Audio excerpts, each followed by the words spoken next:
السلام علیکم ورحمۃ اللہ وبرکاتہ۔ اس وقت ہم مسجد قبلتین میں داخل ہو رہے ہیں۔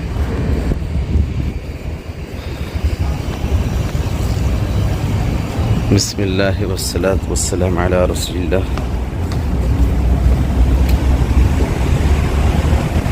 اللہم افتح لی ابواب رحمتک۔ یہ مسجد مدینہ منورہ سے 4 کلومیٹر کی دوری پر ہے۔ یہ رہا بسم اللہ والصلاة والسلام علی رسول اللہ، مسجد قبلتین۔ ہم نے الحمدللہ یہاں 2 رکعت نماز ادا کر لی ہے۔ یہ دیکھیے، یہاں آپ کو ایک نشان نظر آئے گا مصلی والا، یہ بیت المقدس کی جہت والا ہے۔ اللہ کے رسول صلی اللہ علیہ وسلم ہمیشہ دل ہی دل میں اللہ کی طرف متوجہ ہوا کرتے تھے۔ پھر اللہ نے 4 رکعت والی نماز، غالباً عصر کی نماز میں 2 رکعت نماز آپ صلی اللہ علیہ وسلم اس طرف کو رخ کر کے پڑھا چکے تھے۔ 2 رکعت نماز کے بعد آپ کے دل میں یہ کیفیت پیدا ہوئی، اللہ کی طرف متوجہ ہوئے، قرآن مجید کی آیت شریف نازل ہوئی، تقلب وجهك في السماء فلنولينك قبلة ترضاها فول وجهك شطر المسجد الحرام۔ یہ مسجد الحرام کی طرف پھر آپ نے رخ کر کے 2 رکعت نماز پڑھائی۔ کیفیت یہ ہوئی ہوگی کہ آپ صلی اللہ علیہ وسلم سامنے امام بنے ہوئے ہیں، پیچھے صحابہ ہیں، حکم ہوتے ہی آپ پلٹ گئے اور صفوں کو چھیڑتے ہوئے آپ صلی اللہ علیہ وسلم آگے کو آئے اور آپ صلی اللہ علیہ وسلم امام بن گئے۔ آپ صلی اللہ علیہ وسلم کی اس کیفیت کو دیکھ کر کے صحابہ بھی سب کے سب اس طرف کو گھوم چکے تھے۔ یہ کیفیت مفسرین نے، محدثین نے، مؤرخین نے لکھی ہوئی ہے، اور یہ مسجد کو دیکھ لیجیے آپ۔ اسی جگہ پر اللہ کے رسول صلی اللہ علیہ وسلم نے صحابہ کو دعا بھی دی تھی، 10 مبشرہ، 10 صحابہ کو جنت کی خوشخبری دی۔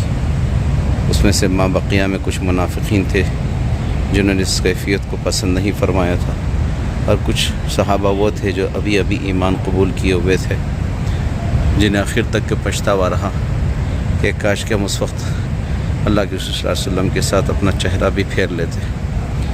بہرحال بہت لمبی چوڑی داستان اور تاریخ ہے، علماء کرام سے اس کو پڑھنا بھی چاہیے، سننا بھی چاہیے۔ بس یہ مسجد قبلتین ہے، 2 قبلوں والی مسجد۔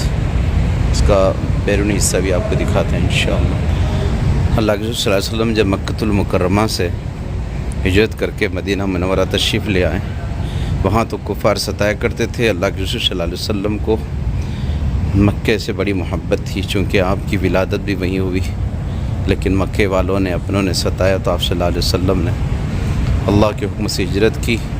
ایک پہاڑ پر چڑھ کر آپ نے خانہ کعبہ کی طرف متوجہ کے کہا تھا، مکے سے کہا تھا کہ مجھے تجھ سے بڑی محبت ہے، لیکن کیا کریں، میرے اپنے مجھے پریشان کرتے، اس لیے میں چھوڑ کر کے جا رہا ہوں۔ تقریباً 16 سے 15 مہینے تک آپ مدینہ منورہ میں یہاں جب رہے، بہت محبت ہوا کرتی تھی، اور یہاں بھی آنے کے بعد منافقین اور یہود آپ کو بہت ستایا کرتے تھے۔ یہودی یہ طعنہ دیا کرتے تھے کہ یہ ایک اللہ کی طرف لوگوں کو بلاتا ہے اور اپنے نبی ہونے کا دعویٰ تو کرتا ہے، لیکن ہمارے قبلے کی طرف رخ کر کے نماز پڑھتا ہے۔ یہ طعنہ اکثر یہود دیا کرتے تھے، یہ طعنہ آپ صلی اللہ علیہ وسلم کو برداشت نہیں ہوا کرتا تھا۔ دل ہی دل میں اللہ سے آپ یہ التجا کیا کرتے تھے، زبان سے کبھی آپ نے اس کا اظہار نہیں کیا، نہ ہی دعا کی تھی، بس دل ہی دل میں اللہ کی طرف متوجہ ہوتے تھے۔ بس ایک مرتبہ یہ عصر کی نماز کے پڑھنے کا موقع ملا، اللہ کے رسول صلی اللہ علیہ وسلم کے دل میں یہ کیفیت پیدا ہوئی، تب جا کر اللہ تعالیٰ نے آپ کا یہ قبلہ آپ کو حکم دے کر کے خانہ کعبہ کی طرف کروا دیا۔ بس اب یہ قبلہ اول ہمارا مسلمانوں کا بیت المقدس ہے، جو اس وقت یہودیوں کے قبضے میں ہیں۔ اس کے لیے دعا کریں کہ اللہ تعالیٰ وہ قبلہ بیت المقدس بھی اللہ تعالیٰ ہمیں مسلمانوں کے حوالے کر دے، وہاں کے ظلم و ستم کو ختم کر دے۔ اور اللہ تعالیٰ تمامی مسلمانوں کی حفاظت فرماوے.